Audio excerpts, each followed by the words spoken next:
Hello, welcome back. We are starting chapter 4 today, and this chapter is on transformational leadership. This is kind of, I think, a difficult thing to talk about online, but I'm going to do certainly the best that I can here. One of, I think, the experiences of taking a leadership course in person is you can get to see a little bit more of what each leadership style is like. And online, it can be sometimes difficult to really portray that dynamic. So we've talked already about tons of different types of leadership. We looked at the early beginnings of task versus relationship, trait theories, situational theories, functional theories, and relational theories. We are now, and this is where that Rost article comes into play, we are now in kind of that crux of the 1970s where leadership kind of loses itself and nothing new really happens. And along comes someone who changes the face of everything we know. And that is George MacGregor Burns. In his book, Leadership, he introduces us to what he calls and coins transformational leadership. And it's really the first fully developed leadership theory that we get. So what is it and how does it work? You've probably heard of it. Well, let's talk. Here's a simple definition that comes out of chapter 4. So transformational leadership is empowering. It's inspirational. And if I was in the classroom, I'd be dancing around right now. It elevates leaders and followers to higher levels of motivation and morality. A couple of key points in this definition. Transformational leadership is inspirational.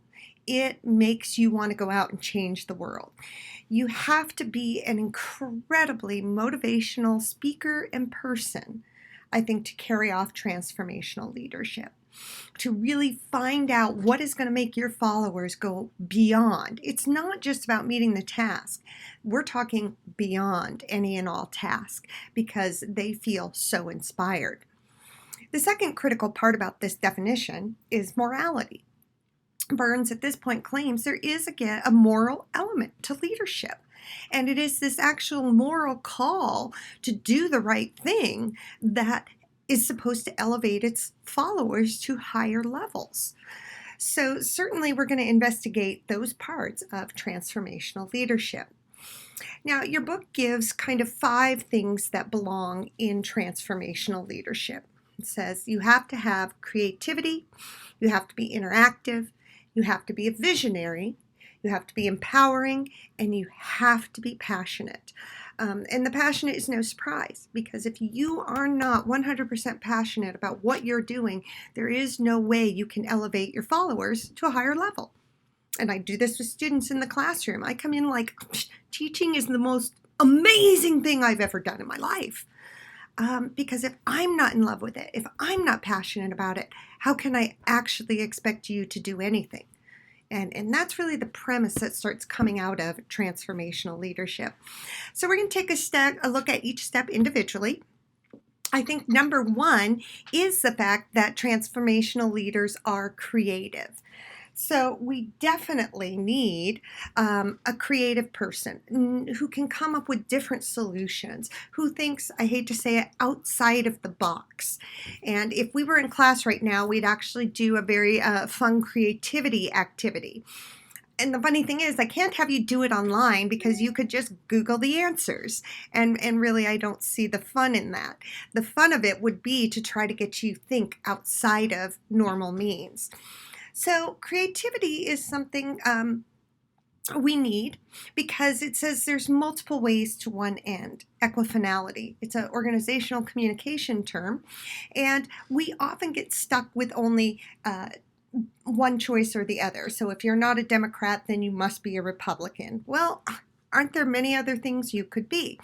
And certainly the answer is yes. And oftentimes leaders have to be creative problem solvers. I love this part of the process because this is one of my strengths personally. So when you come into my office with a problem, I say there are no problems. There are only opportunities. And we can solve anything. We will figure it out. And yes, that creates a lot of creativity that you have to master. So the creativity process starts with preparation.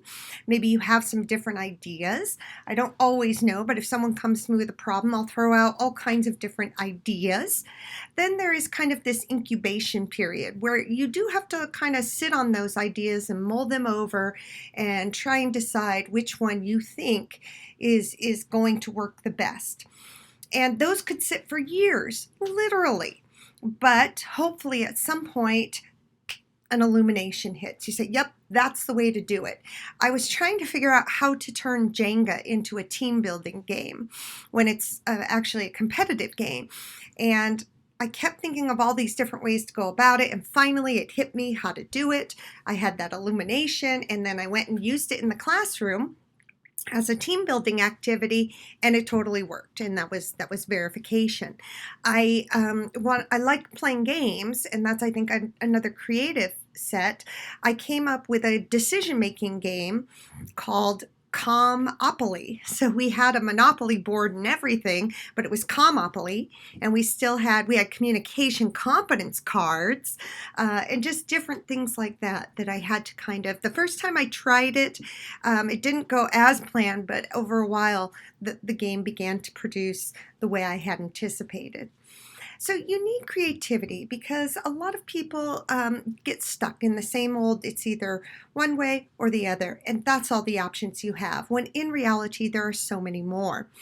Most of you probably know this story, but a group of students tried to buy me out of the final exam with money we had earned on our small group project. They made $800, and they said, we'll give you the $800 if we don't have to take the final. And I said, not going to do that. Nope, not taking the money, buying out of the final, not doing that. It's a moral issue. Remember, transformational leadership has a moral element. I did, however, say there's a way to keep the money and get out of the final. When you can figure it out, come back and tell me. And yeah, we'll leave that one for now. Creativity is vital. Coming up with different solutions and inspiring people to find ways to make things happen. All right. The second element you saw was interactive. Guess what? Now we're back to communication again. You have to interact with people. You can't be someone on a picture in the hallway that no one ever meets or sees. I find it very disheartening when I'm sitting right next door to someone, and instead of asking them a question, I email them or they email me. We have lost this idea of get up, go talk to the person. They're 2 steps away from your office. Because it's just makes things much more pleasant. And most people say they'd rather have that face-to-face communication. So it's often referred to in communication terms as a MBWA, management by wandering around. And I had a department chair who did this, and he would just wander around and check in on people, say hi, see who was in their offices, and it was just a chat. And it was fabulous. We saw him, he had a presence, he'd come in and talk to us, not because he wanted anything or needed anything, just to interact. And so we also have heard in businesses this idea of open communication. And I have to say 2 things about open communication here. Some people will say we have an open door policy. I encourage you to watch the door, because a lot of times people will say we have an open door policy, but every time someone goes into that office, guess what happens? The door closes. And that is not an open door policy. I've worked for both. People who it should have been a closed door conversation, maybe, but the door was always open. The manager always left the door open, because he felt like there wasn't anything that he needed to, was going to say that he didn't care if other people heard. And it really created actually an atmosphere of trust. When someone goes in behind a closed door, your first thought is, well, I wonder what they're talking to that person about. And that's how the rumor mill gets started. So I'm a big believer in interaction and open communication. You do need a vision. Without a vision of where you're leading your followers, people can get lost in the day-to-day mundane activities. So you have to attract commitment and energize. There's always got to be kind of that next big thing out there. You'll feel this a little bit when you graduate. I know you're not there now, but you've been working towards this goal for so long. And then when you graduate, some of you are going to be like, what am I supposed to do now? And you might feel a little lost. And that's because you need a vision. What's the next big thing for you? What are you going after next? You have to create meaning. If I'm just showing up every day to get a paycheck, I'm actually not going to like it. And we know that from research and talked about that a little bit earlier on, because most of you want a purpose and you want to have meaning in your work. You do establish a standard for excellence. This is this idea of kind of motivating and inspiring your followers above and beyond. That it's not just good enough, it's amazing. And you have to show how we're going to get from the present to the future. I've worked for companies, and even you see this right now in all the political debates that are starting to happen. And we've got a plan for this, and we're going to make college free for all. And even I'm sitting here going, how? Because I don't see that. And you've got to show me how we're going to get from there to the next step and set the standards that this will be a fabulous transition. Okay, the two last factors are empowering and passionate. Let me talk a little bit empowering, and I'm going to reference your book again on this one. I do like this book. I think, again, it reads really well, and if you take a look at it, you will be happy you did so. So in the process, it talks a little bit about empowering, or this idea that you let people do the work they need to do. You give them. And there's a case study on 123 you might want to check out. It's my favorite company to talk about when I talk about empowering, and it's Nordstrom's. Nordstrom's gives its employees the power to do what they need to do to satisfy the customer. They don't have to call their manager over every little thing. And I think that you, as a follower, find it empowering to be able to do that, and the people you're working with find it empowering. I can't afford to shop there still, but I enjoy that they empower their employees. They allow their employees to do what they need to do to make things work, instead of the micromanagement, delegation, or always having to ask permission. So when we talk about empowering, you've got to believe in your followers and say, you know what, I trust you to make the right decisions. Because if you've set that vision and you've set that excellence standard, your employees are going to make the right decisions. They're going to do well by you. That's the philosophy behind empowering. And I would encourage you to check out the case study on 123. And the last factor is passionate.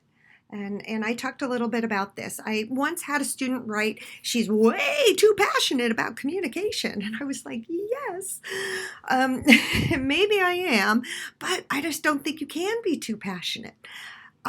For me, that is what drives everything. I'm not passionate enough to inspire you all. Some maybe, but boy, it's such a tough task, and it's everything I love. I do believe firmly your education is one of the most important things you will do in your life. It will pay back in full for you in terms of rewards. So keep that in mind. Before we move into the factors that are here, and they are there, these factors come from the full range model. So prior to transformational leadership, we had what many referred to as just transactional leadership. And in transactional leadership, it saw leadership as a transaction. I give you something you want, you then do something for me. In other words, a paycheck. If I pay you to do this task, it's a transaction, we both benefit. Let's talk a little bit about transactional, because transactional works. You will show up to work and work for your paycheck, but that's about all you'll do. So we start with the notion of transactional leadership. And the core assumptions of transactional leadership are those of self-interest, meaning what are you going to do for me? And how is it going to, affect me or help me, personal development. So transactional leaders respond to followers' immediate self-interest. Pay me what I want to pay. It's usually a paycheck. And the leaders identify what they want and help them achieve that. Give them the rewards when they do. And that's, again, all transactional leadership at this point was just built off simple incentive reward payment system. And it works. If I pay you to do something that you perform and you find that I pay you a satisfactory level, you would continue to perform or do work for me. So certainly transactional leadership worked. Burns said, but there's so much more. And so what happens if we add this notion of also being transformational to the base level transactional leadership? So transformational leadership comes on and says, what if we get you to go beyond your self-interests? Oh, this is so important to me too. It's not just about you. It's about the greater society, the greater good, your family. I mean, again, if you were going to take the basis of transactional and build on it with transformational, you've got to have the ability to inspire and motivate and get followers and employees to work for more than just their self-interest. And it says here internal rewards. What we mean by internal rewards is I do this because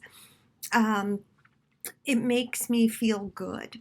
I feel like I'm contributing to society. I think there's a greater purpose. Those are more internal, feeling rewards instead of just a monetary reward. So McGregor put the two together. He says, we're not going to throw transactional out because people do want a reward. They want to get paid for the work they do.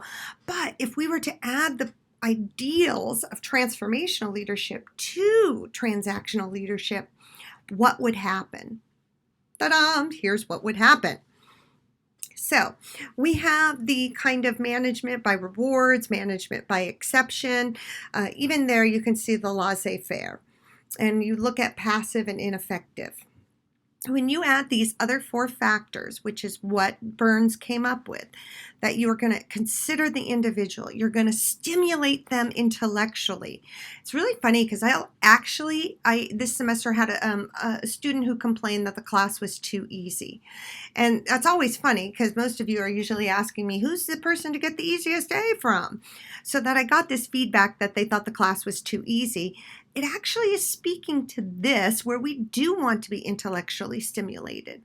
We want to be inspired and motivated, and to that ideal influence. So if you can take a leader who considers you as an individual, intellectually stimulates you, motivates you, and influences you beyond just the basic rewards down at the bottom, you are going to become a more active and more effective member of the greater society in whole. This is what we refer to as the full range model.